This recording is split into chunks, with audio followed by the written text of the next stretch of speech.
ಏನಂದ್ರೆ ನಮ್ಮಿಂದ ಈ ಹಾರ್ಡ್ವೇರ್ ಅಂಗಡಿ ಅವ್ರಿಗೆ ತುಂಬಾನೇ ಒಳ್ಳೆ ಇನ್ಕಮಿಂಗ್ ಇದೆ. ಯಾಕೆ ಗೊತ್ತಾ, ನಾವೊಂಥರ ಇಂಜಿನಿಯರ್ಗಳು ಅದಕ್ಕೆ ತಿಗ್ಲಾಕೋ ಇದಕ್ಕೆ ತಲ್ಲ ಹಾಕೋ ಅಂದ್ಬಿಟ್ಟು ಈ ತರ ಕೆಲಸಗಳು ನಾವು ಮಾಡ್ಕೊಂಡಿರ್ತೀವಿ. ಈ ತರ ಒಂದು ಕೆಲಸಗಳು ಮಾಡುವಾಗ ಬೇಕಾಗಿರೋ ಮುಖ್ಯವಾಗಿ ಏನಂತ ಹೇಳಿದ್ರೆ ಈ ತರ ಎಂಡ್ ಕ್ಯಾಪ್ಗಳು ಮತ್ತೆ ಜೈಂಟು ಮತ್ತೆ ಆಕ್ಸರ್ ಬಿಲೇಡು ಮತ್ತೆ ಗಮ್ಮು ಇಷ್ಟೆಲ್ಲ ತಗೊಬರ್ತೀವಿ. ನಾವೇನೇನೋ ತಲೆ ಓಡಿಸಕ್ ಹೋಗ್ತೀವಿ. ನಾವ್ ಯಾಕಂತ ಹೇಳಿದ್ರೆ ಮೊದಲು ಹೇಳ್ಬೇಕಲ್ಲ, ನಾವು ಒಂಥರ ಇಂಜಿನಿಯರ್ಗಳಿದ್ದಂಗೆ ಅಲ್ವಾ. ಒಂದು ಕೆಲಸ ಡೇಟಾಗಿ ಮಾಡೋದಿಲ್ಲ.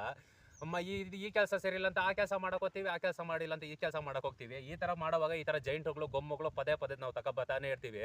ನಾವು ತಗೊಂಬರೋದ್ರಿಂದ ಹಾರ್ಡ್ವೇರ್ ಅಂಗಡಿಗಳವ್ರಿಗೆ ತುಂಬಾನೇ ಒಳ್ಳೆ ಸೂಪರ್ ಆಗಿ ಇನ್ಕಮ್ ಅಂತೂ ನಡೆಯುತ್ತೆ. ಈ ರೀತಿಯಾಗಿ ಕೆಲಸ. ಅದರಲ್ಲೂ ಈ ಡ್ರಿಪ್ಪರ್ಗಳು ಸುಮಾರು ಒಂದು 2 ವರ್ಷ 3 ವರ್ಷ ಇರೋದೇ ಹೆಚ್ಚು. ಅದೇನೋ ಇದು ಪ್ಲೇನ್ ಪೈಪು. ಅದೇ ಈ ಇದು ಬರುತ್ತೆ ನೋಡಿ, ಯಾವ್ದಪ್ಪ ಅದು, ಇನ್ಲೈನು. ಆ ಇನ್ಲೈನ್ 2 ಬೆಳೆ 3 ಬೆಳೆ ಲಾಸ್ಟ್ ತಿರ್ಗಾ ಅದೇ ಗುಜರಿಗೆ ಹಾಕ್ಬೇಕು. ಅದರಿಂದ ನಮ್ಮಿಂದ ಈ ಹಾರ್ಡ್ವೇರ್ ಅಂಗಡಿಗಳಿಗೆ ಒಳ್ಳೆ ಇನ್ಕಮಿಂಗ್ ಅಂತಾನೆ ಹೇಳ್ಬೋದು. ಕೆಲಸ ಬೇಕಾ ಅನಿಸ್ತೈತಿ ಅಲ್ವಾ. ಆದರೂ ಕೂಡ ಈ ಬಿಸಿಲು ಇವೆಲ್ಲ ನೋಡಿ ನೋಡಿ ನಮ್ಗೂ ಇದಾಗೋಗೈತೆ. ಆ ಸೂರ್ಯನಿಗೂ ನಮಗೂ ಜನ್ಮದ ಅನುಬಂಧ. ಆ ಸೂರ್ಯ ಸುಡೋ ತಪ್ಪಲ್ಲ, ನಾವು ಒಣಗೋ ತಪ್ಪಲ್ಲ.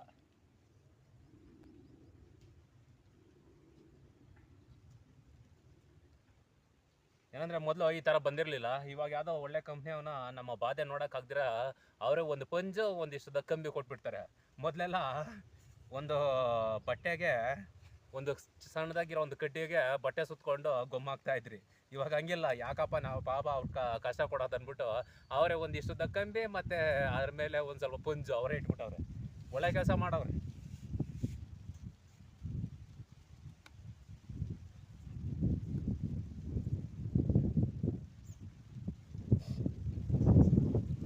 ಹಾಗೆ ಈ ಗೊಮ್ಮು ಯಾವ ಕಂಪ್ನಿ ಅಂತ ಕೇಳಕ್ ಹೋಗ್ಬೇಡ್ರಿ. ಅದ್ರಾಗೇನೋ ಕಂಪ್ನಿ ಹೆಸರು ಬರ್ದವ್ರೆ. ನಮ್ಗೆ ಇಂಗ್ಲೀಷ್ ಓದಕ್ ಬರ್ಬೇಕಲ್ಲ, ನೀವು ಕೇಳಿದ್ರೆ ಅದಕ್ಕೆ ಕೇಳಕ್ ಹೋಗ್ಬೇಡಿ ಅಂತ ಇದ್ದೀನಿ.